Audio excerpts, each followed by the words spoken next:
कारल्याच्या कडू चवीमुळे कारले खाणारे खवय्ये फारच कमी आहेत। त्यामुळे तुम्हाला मी कडू नसलेली आणि कुरकुरीत कारली कशी बनवायची ती दाखवणार आहे। शिवाय ही कारली चटपटीत तर होतातच, परंतु ती महिनाभर टिकतात सुद्धा। चटपटीत आणि कुरकुरीत कारली करण्यासाठी इथे मी अर्धा किलो कारले घेतलेले आहेत। आता हे स्वच्छ धुवून आपल्याला कोरडे करून घ्यायचे आहेत। याचा मागचा आणि पुढचा भाग आपल्याला कट करून घ्यायचा आहे। आता याला मधोमध आपल्याला काप द्यायचा आहे अशा पद्धतीने, आणि याचे 2 भाग करून घ्यायचे आहेत। असे उभे 2 भाग करून घ्यायचे आहेत। आता 2 भाग केल्यानंतर यामधील बिया काढून घ्यायच्या आहेत। जर बिया कोवळ्या असतील तर राहिल्या तरी हरकत नाही, पण या थोड्याशा परिपक्व झालेल्या आहेत, त्यामुळे मी या बिया काढून घेत आहे। आता आपल्याला या कारल्याचे असे उभे काप करून घ्यायचे आहेत। तुम्ही नेहमी आपण गोल काप करतो तसे केले तरी काहीही हरकत नाही। अशा पद्धतीने आपल्याला हे उभे काप करून घ्यायचे आहेत।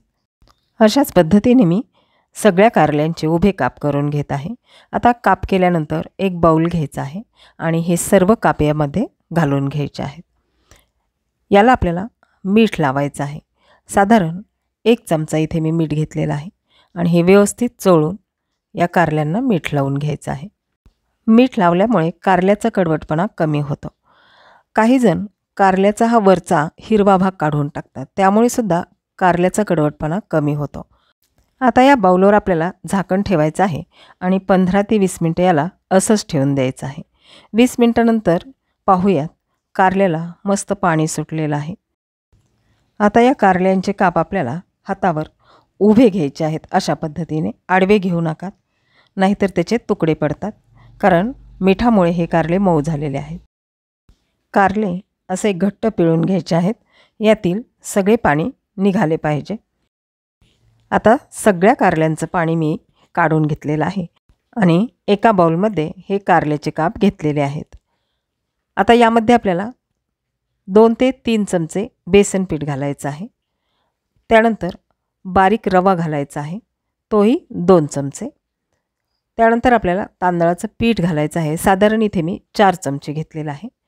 आता याच्यामध्ये आपल्याला लाल तिखट, हळद, गरम मसाला, जिरेपूड, धणेपूड, ओवा, चाट मसाला नसेल तर लिंबू पिळलं तरीही चालेल, आणि थोडंसं मीठ घालायचं आहे। मीठ आपण कारल्यांना सुरुवातीला लावलेलं होतं, परंतु ते पाण्यासोबत काही थोडंसं निघून गेलेलं आहे, म्हणून चवीपुरतंच मीठ घालायचं आहे। आणि हे असं खालीवर करत सगळ्या कारल्यांना हा मसाला आणि पीठ कोट करून घ्यायचे आहेत। आता हे सगळं मिक्स झाल्यानंतर त्यामध्ये आपल्याला 2 चमचे कॉर्नफ्लॉवर घालायचं आहे। आता कॉर्नफ्लॉवरने काय होईल, आपले कारले कुरकुरीत होतील। आणि पुन्हा अशा पद्धतीने कारल्यांना हा पूर्ण मसाला लावून घ्यायचा आहे। आता तुम्ही पाहू शकता कारल्याच्या फोडींना मस्त हा मसाला लागलेला आहे, म्हणजेच कोट झालेला आहे। आता कारले तळण्यासाठी इथे मी तेल गरम करून घेतलेलं आहे। सुरुवातीला तेल चांगलं गरम करून घ्यायचं आहे आणि हे कारल्याचे काप यामध्ये घालून घ्यायचे आहेत। सुरुवातीला ही कारली मोठ्या गॅसवर तळली की ती तेलकट होत नाहीत, म्हणून मोठ्या गॅसवर थोडीशी तळून घ्यायची आहेत। आता गॅस आपल्याला लहान करायचा आहे आणि कुरकुरीत होईपर्यंत, रंग बदलेपर्यंत ही कारली अशी खालीवर करून तळून घ्यायची आहेत। साधारण 3 ते 4 मिनटं ही कारली तळण्यास वेळ लागतो। आता या कारल्यांचा रंगसुद्धा बऱ्यापैकी बदललेला आहे।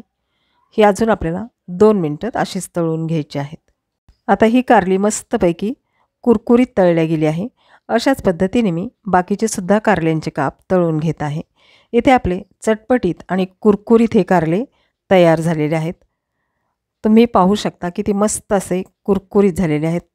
आता ही कारली तुम्ही प्रवासाला सुद्धा नेऊ शकता, शिवाय जेवणात तोंडी लावण्यासाठी सुद्धा मस्त पर्याय आहे। रेसिपी आवडल्यास तुम्ही नक्की करून पहा आणि चॅनलला लाईक, शेअर, सबस्क्राईब नक्की करा। पुन्हा भेटूयात अशाच नवनवीन रेसिपीमध्ये। तोपर्यंत धन्यवाद।